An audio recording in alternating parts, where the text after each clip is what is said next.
Hello and welcome to today's 10-minute episode of The Listening Lounge. My name is Nick Day, CEO of JGA Recruitment Group, specialist payroll and HR recruiters. Today, all the way from New Jersey in the US, I am joined by Donna Serdula, who is an influencer who has been absolutely pivotal in pioneering the concept of LinkedIn profile optimization, specifically for business leaders. Now, for those that know me, who listen to this podcast, this is something that I'm hugely passionate about. It's work that for Donna led her in 2009 to found Vision Board Media and LinkedInMakeover.com. I will put those links in the episode notes for those interested in finding out more, where she developed the now coveted LinkedIn 4-point methodology. Donna now has over 40 writers working for her who all work tirelessly to help thousands of executives, entrepreneurs, HR leaders like yourselves to create the most professional branded LinkedIn profiles possible. She's also author of the book LinkedIn Profile Optimization for Dummies, published by Wiley. And let's be honest, when was the last time you took a detailed look at your own LinkedIn profile? How many of you know it could be a little bit better and yet we do nothing to improve it? Perhaps the question should really be, what incredible opportunities are we missing out on because our profile is not optimized? Well, I'm not going to give you those answers because we're joined by an absolute pro on this subject. Donna, welcome. Hey, Andy, thank you so much for having me. My absolute pleasure. Well, I should actually mention as well, Donna has been featured here on Forbes, Business Insider, Times Money section, Wall Street Journal's Market Watch, LA Times, NBC, and so many other news outlets on this subject. So please trust me when I say we have an absolute LinkedIn expert on the show for you all today. For someone new to the platform who maybe is just a little bit overawed potentially with how much there is to do. You've got boobs, you've got loads of things coming in, and you want to try and make the most of it. What would be the I guess the first three things you would recommend they did to make sure they're starting off in the right way?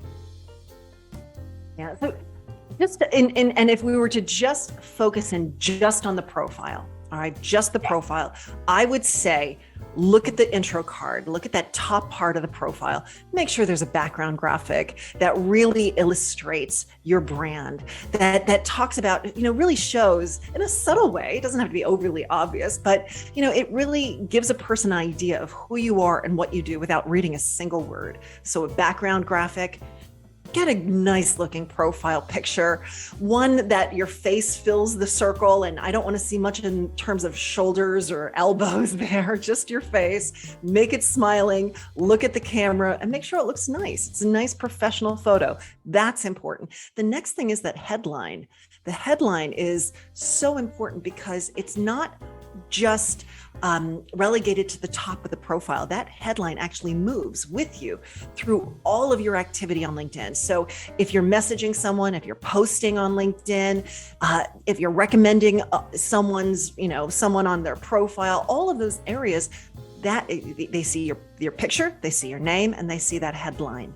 And so the headline needs to be engaging, it needs to be attractive, it should be optimized with the right keywords, and it really should just compel a person to want to click on your profile to read more.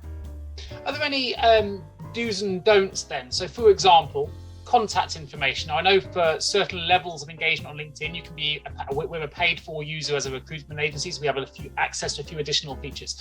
If you're new to LinkedIn, should people be including their contact information in their headlines or in their profiles so that it's easy for other people to reach them, or should they keep that confidential with all the different data legislations and concerns that may be associated? How would you advise someone on that side? I always say, if you want opportunity to knock, you've got to tell it what door to knock on. So I think you should. I really do. I mean, if you're on LinkedIn because you want to help people, you want to inspire people, you want opportunities, it's best to put your contact information out there. Yes, there's always a chance that someone might try to sell you, but hey, that's not a bad thing necessarily. Sometimes it might be a solution that you need. But I do think it's important to put that contact information out there. But I'm going to say one more thing, Nick, and that is, I think for your audience, one of the things is look at your profile and see, is it something that you're happy to have represent you? Does it really tell your story, and does it show your value?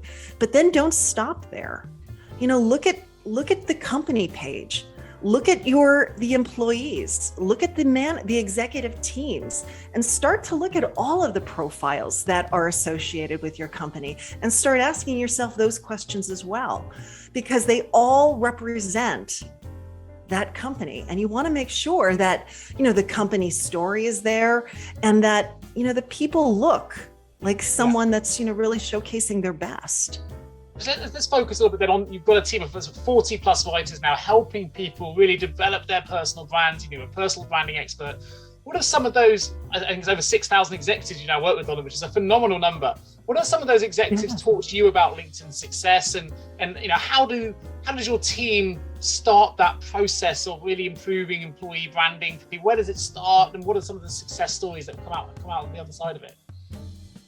The success stories, what really, I almost have to say it surprised me. I started this in 2009. Back then it was just me. And what I found to be surprising is, one, that it can change a person's life. Yeah. I know it sounds crazy, but so many times people feel stuck. They don't know their story. They don't understand the value they add. And they're not where they want to be because they define themselves for who they are right this very second. Everything is about, this is what I do. These are my roles. These are my responsibilities. These are my tasks. No one cares about those things, Nick.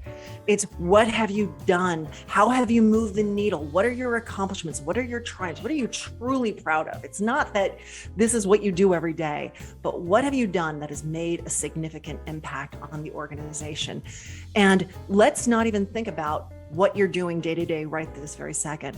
Where do you want to be? Where do you want to go? What does that future look like? And let's start talking about the things that you do now that push you, that align to that future vision. And when we do that, it's the strangest thing happens. The universe starts to provide, opportunities start to come, and people start to move forward again. They start to level up. They may feel a little uncomfortable. But once they're in that uncomfortable spot for a little bit of time, it starts to feel more comfortable. And the next thing they know, amazing things have happened. They've changed jobs, they get new clients, they find awesome opportunities. And it's all worth it. It's all worth the small little expense and uncomfortableness of sitting down and talking about yourself. Sure. And I think, as a recruiter, I use LinkedIn for searching for people all the time. You'll never know from the other side of the platform what it is that people like myself are searching for. It's not just HR practitioner or HR leader, because that brings me back thousands and thousands of results. So we have to be more specific. We are looking for people's goals. We are looking at the things that motivate them. So I think it's incredible advice that you're giving. It's really important. And when you go to a party, I can tell you that my name is Nick Day from London and I work in recruitment. Doesn't really tell you anything about me. That's kind of the surface information, right? And we want to get underneath that and really find out about the values and the behaviors that drive that individual, which is something that HR people are just so passionate about anyway, aligning corporate cultures with corporate values and employee values. Mm-hmm. So it's hopefully this is really, really resonating with them with some of the advice that you're giving. Is there anything I haven't included in there, including your two websites? Is there anyone else you'd really like me to direct our listeners to? I would say follow me on LinkedIn. And once you follow me, there's going to be a little bell that appears on my profile. Click that bell. That bell is a new feature and it alerts whenever I post. So you get all the latest, greatest updates on LinkedIn and tips and tricks. And then if you want to find, more about our services, as well as we have tons of free resources. I give so much away. It's not even funny. So visit linkedin-makeover.com and click on the free resources to learn, just to see what else all the fun little things that we give away. Fantastic. Donna Serdula, it's been an absolute pleasure. Thank you so much for joining me today. I hope all of my listeners have found that hugely beneficial, hugely helpful. I know that I have. Please do go follow Donna and click on that bell. Thank you all for joining me today on the Listening Lounge. You've been listening to Nick Day, and I want to thank you all for joining me. And remember, every good conversation starts with good listening. Till next time.